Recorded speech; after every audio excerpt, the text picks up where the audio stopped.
एका हातात मोबाईल, स्क्रीनवर हजारो लाईक, पण मनात वाटत चालते एकटेपण. आपण हसतोय पण खरंच आनंदी आहोत का, की आपण फक्त ऑनलाईन हॅपी दिसतोय? सोशल मीडियाने आपल्याला जगाशी जोडल्यासारखं वाटते, पण कदाचित हेच आपल्याला स्वतःच्या कुटुंबापासून, स्वतःपासून आणि आपल्या रिअल लाईफ पासून दूर नेत आहे. व्हर्च्युअल जॉय पण रिअल पेन. आजचा हा व्हिडिओ आहे सोशल मीडियाच्या डार्क साइड बद्दल, जी आपण रोज वापरतो पण कधी समजून घेत नाही. नमस्कार, मी विशाल नसे आणि तुम्ही पाहतात रिपोर्ट विथ विशाल.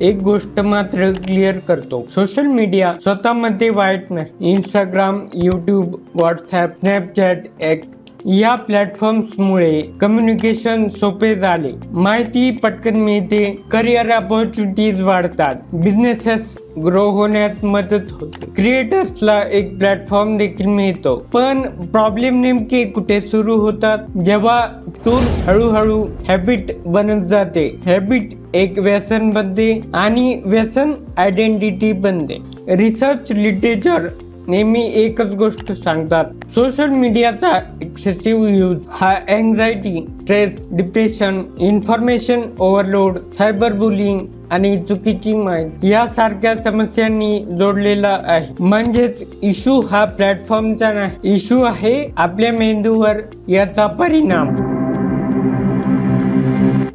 तुम्ही कधी नोटीस केलंय, नोटिफिकेशन आले की हात आपोआप फोन कडे जातो, रील संपली की पुढची रील, 5 मिनिटं म्हणून बसतो आणि 50 मिनिटे निघून जातात. हे सगळे ऍक्सिडेंटल नाही, हे डिझाईन आहे. सोशल मीडिया प्लॅटफॉर्म आपले अटेन्शन पकडण्यासाठी डिझाईन केले जातात. Infinite scroll, auto play, notification आणि हळूहळू रिवॉर्ड याला सायकोलॉजीमध्ये डोपामाइन लूप असे म्हणतात. लाईक मिळाला की डोपामाइन, कमेंट आला म्हणजे डोपामाइन, नवीन फॉलोअर आला की डोपामाइन आणि एखादी अनएक्सपेक्टेड रील व्हायरल झाली कीच अजून मोठा डोपामाइन. म्हणूनच सोशल मीडिया आपल्याला वापरते, आपण त्याला वापरत नाही. ओपन ॲक्सेस रिसर्च आणि रिव्ह्यूज सोशल मीडियाचे सांगतात की सोशल मीडियाचे ॲडिक्टिव्ह नेचर हेच मूळ कारण आहे, स्ट्रेस, एन्झायटी आणि डिप्रेशनचे.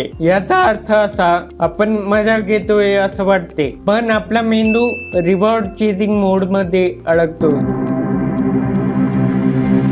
सोशल मीडियाचा सर्वात डेंजरस भाग कोणतं? ते आहे कंपॅरिझन. आपण दुसऱ्यांचा पाहतो, व्हेकेशन्स, त्यांच्या सक्सेस पोस्ट, त्यांचे रिलेशनशिप, त्यांचे जिम ट्रान्सफॉर्मेशन, लक्झरी लाईफस्टाईल आणि एस्थेटिक लाईफ, आणि मग न कळत स्वतःशी कम्पेअर करतो. माझं लाईफ एवढं एक्साइटिंग का नाही? मी मागे पडतोय का? माझ्याकडे तर हे नाही. आता याचा प्रॉब्लेम काय? आपण नेमके कम्पेअर करत असतोय दुसऱ्याच्या एडिटेड हायलाइटेड रील आणि आपल्या अनफिल्टर्ड रिअल लाईफ सोबत. ही अपवर्ड कंपॅरिझन आपल्या सेल्फ इस्टीमला खायला सुरुवात करते.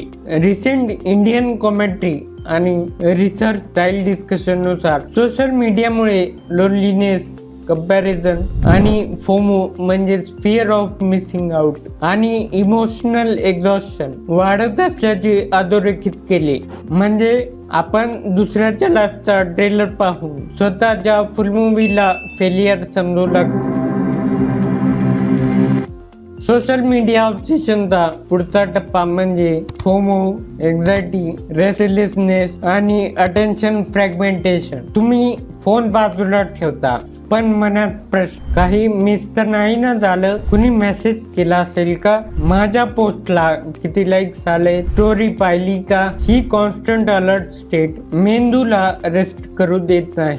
BMC सायकोलॉजी मधील 2024चा ओपन ॲक्सेस स्टडीने वर्किंग प्रोफेशनल्स मध्ये सोशल मीडिया ॲडिक्शन आणि stress, anxiety, depression like psychological problem यांचा संबंध तपासला आहे आणि एक्सेसिव्ह यूज हा वेलबिईंग साठी सिरियस कन्सर्न असल्याची माहिती मांडली आहे. त्याचप्रमाणे recent Indian public health review, social media, FOMO, cyber bullying या सगळ्यांचा एक गुंतागुंतीचा संबंध दाखवतात. म्हणजेच फोन सायलेंट असला तरी मनातला नॉइज मात्र काही बंद होत नाही.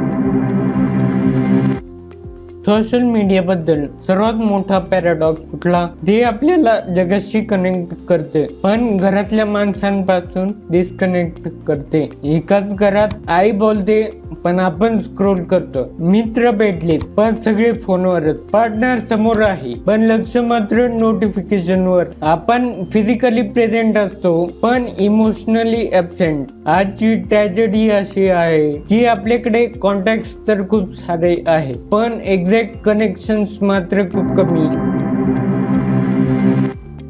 सोशल मीडिया ऑब्सेशनचा एक सायलेंट डॅमेज आहे फोकस न होणे, दर 10 मिनिटाला ॲप चेक करणे, कामात कायम मध्ये डिस्ट्रॅक्ट, स्टडी सेशन तुटणे, रात्री एकच रील म्हणून 2 वाजेपर्यंत जागणे, blue light over stimulation, emotional triggers, comparison आणि एंडलेस नोवेल्टी हे सगळे मिळून स्लीप सायकल डिस्टर्ब होते, कॉन्सन्ट्रेशन कमी होते, प्रोडक्टिव्हिटी डाऊन जाते आणि पेशन्स कमी होतो. आपण माहिती जास्त कंझ्युम करतो पण विचार कमी करतो.